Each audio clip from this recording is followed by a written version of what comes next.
Okay, so here we have the next question on the menu today, and given this circuit, it is asking us what is the current in the 4 ohm resistor in the given circuit. Okay, so I'm going to actually redraw this circuit. My recommendation in general is that this is a better voltage source than this, because you'll see capacitors eventually if you continue down this electrical physics route, and capacitors are 2 parallel lines, so to avoid any ambiguity, draw them like this. Okay, so let's redraw the circuit. We got a 3 volts right here. Got a 2 ohm up here.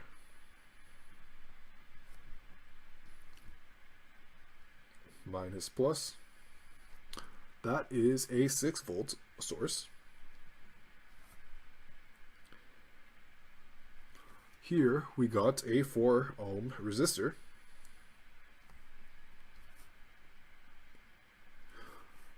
On this side, our plus is going upwards, and we got a 9 volter.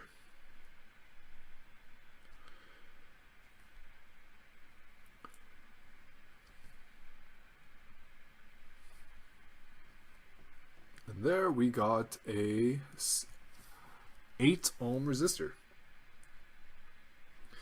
Okay, so essentially we are looking for this current right here. Let's call this IT for I target. And let's actually draw in some more currents, and then that will be very helpful with the power of some of Kirchhoff's laws to help us solve this circuit. So here, let's call this I1, or IL for I left, and this way, let's call this IR for I right. Okay, so just based off these currents that we assumed directions for, we can say let's call this node A. Actually, let's call this the ground, because I think that we could do this quite easily with a nodal analysis. Cool. So given this, at the ground node,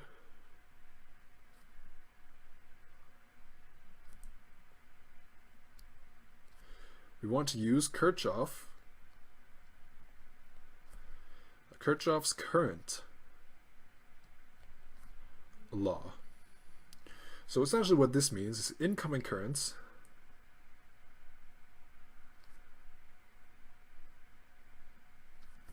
the sum of all incoming currents has to be precisely equal to the sum of all outgoing currents.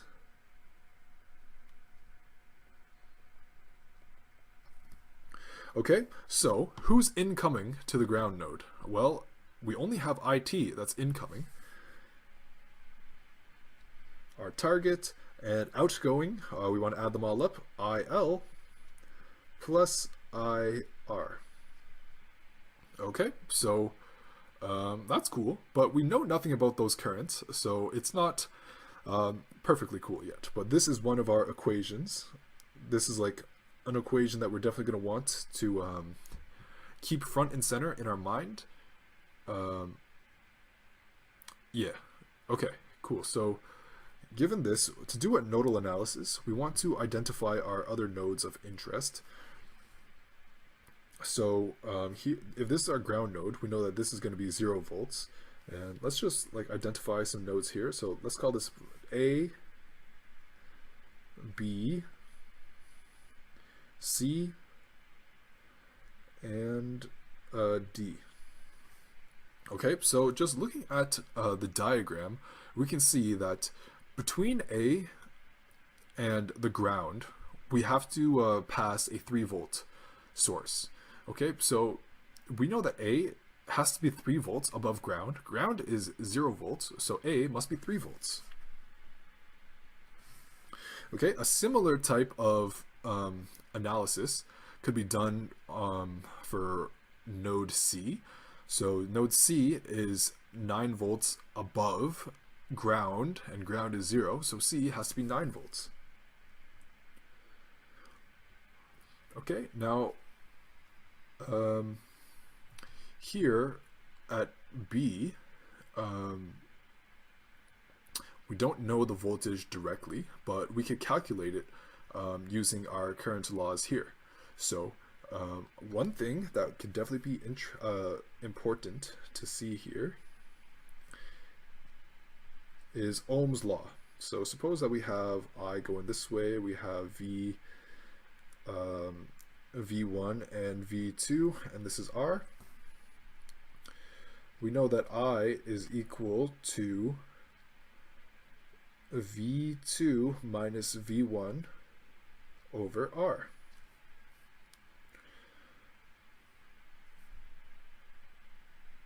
Ohm's law.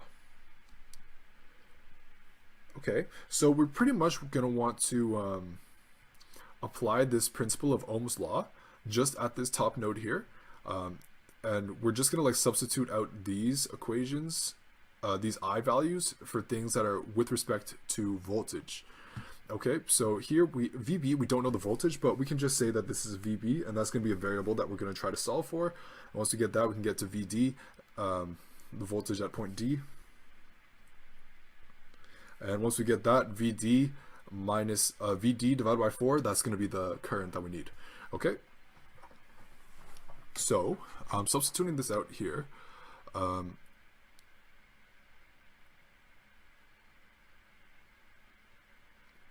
this actually may not be the best way to do this. Actually, another good way that we can do this is with loop analysis, because of this voltage source right here, it's going to make it a little bit tougher. Generally, you want like all resistors for this, but it's all a learning process. So another way that we can do this is with the loop analysis and Kirchhoff's loop law.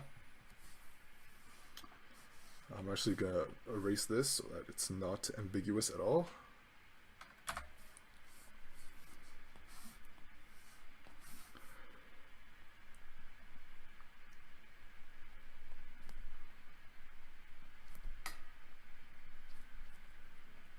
So the sum of all voltages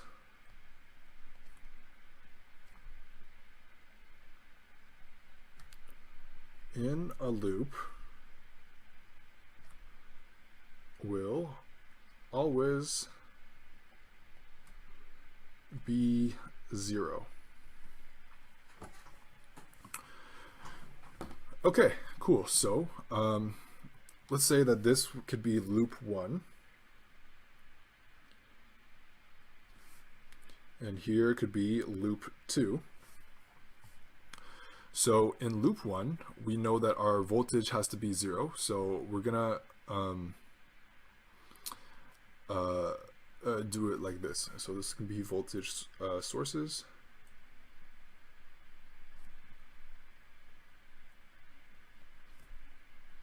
The sum of all voltage sources is equal to the sum of all voltage drains.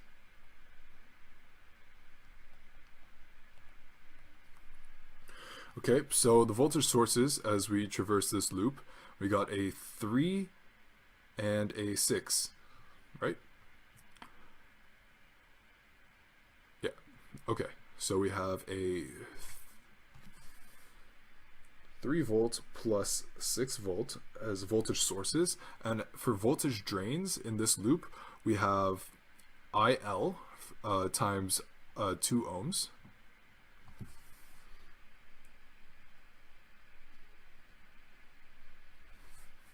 And we have another current here, another resistor, our 4 ohm, and that is times IT. And we're trying to solve for IT, but we'll eventually get there. So we got IT, our target, multiplied by 4 ohms. Okay, now let's look at the second loop.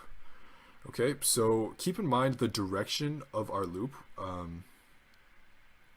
All of them are going clockwise for us here, and that is very important for the which part of the voltage source we're entering. So if we're entering the negative side, that means it's a voltage source, but if we're entering the positive side, that means we're a voltage giver or a voltage drain.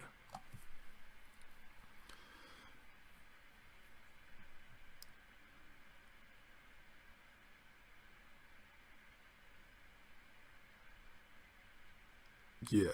Okay. So our second equation, we got our second loop. Let's start up here. We're gonna have IR, negative IR times 8. Actually, it might be easier if we do our loop the other direction.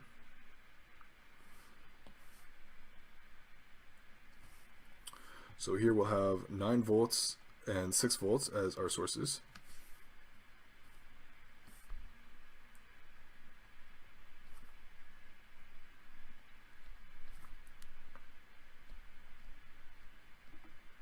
As our sources, and as our drains, we shall have IR times 8.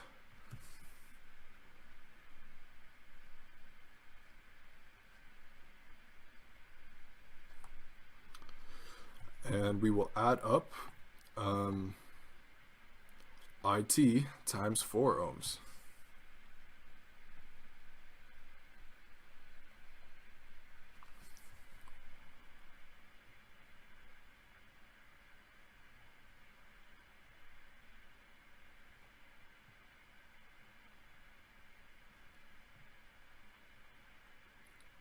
Okay.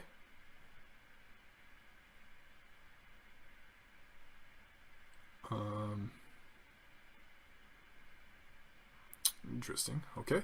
So let's actually let's simplify these equations a little bit. I'll give this a little bit more space by moving it down. So here we can hopefully clearly see that this will be 9. Whoops, that's not Q. 9 volts is equal to 2IL plus 4IT, and here we'll have 15 volts is equal to 8IR plus 4IT. So here we're going to have a system of equations. Keep in mind our original. So let's write out our system of equations.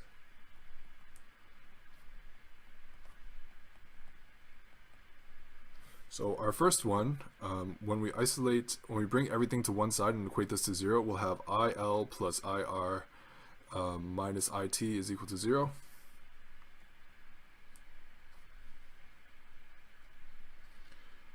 Minus IT is equal to 0. Our second equation is going to be 2IL plus 4IT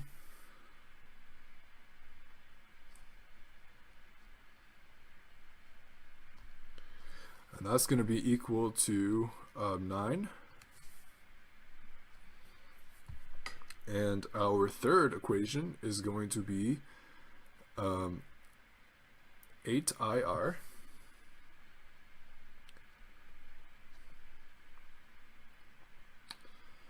plus 4IT is equal to 15. Okay, 3 equations, 3 unknowns.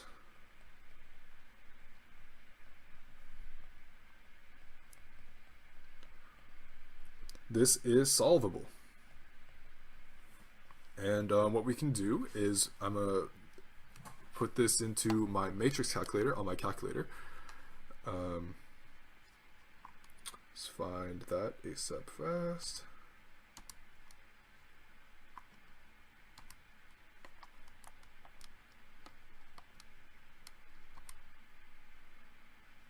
Oops.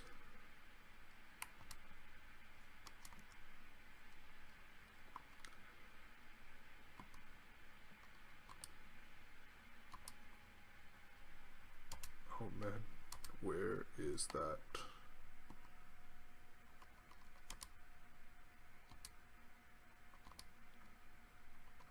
Okay, 3 equation, 3 unknown. And so I got 1, 1, -1, 0, 2, 0, 4, 9, 0, 8, 4, 15.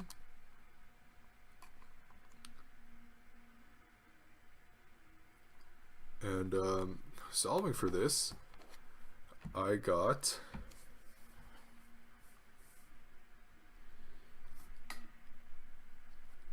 IL is equal to 0.857 amps. IR is equal to 0.964 amps, and IT, which is the sum of both of them, shall be 1.82 amps. Okay, now we were looking really only for IT, so that will be our final answer here after we send this through our equation. Yeah, seems moderately reasonable for an answer. So this calculation is a little bit sketchy to me because these currents seem very, very high, like 3 volts and 2 ohms. I would expect I wouldn't expect to see like 15 amps in here. So I feel like my answer feels a little bit more right, because here like we have 6 volts, maybe plus a little bit. So I wouldn't it's certainly within the realm of possibility to have like around 8 volts here and then divide by 4 ohms to get almost 2 amps. I feel like this feels more right because the currents here are too big. So it's kind of important to kind of develop like, you know, the ability to like smell check when numbers feel right, because when they feel right, they most likely are right. Okay, so the above solution is incorrect. The current is way too high for that arrangement. Oops.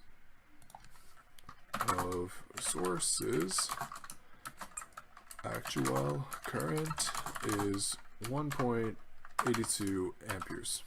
Okay, so likely just an algebra problem, or maybe setting up the loops, but yeah.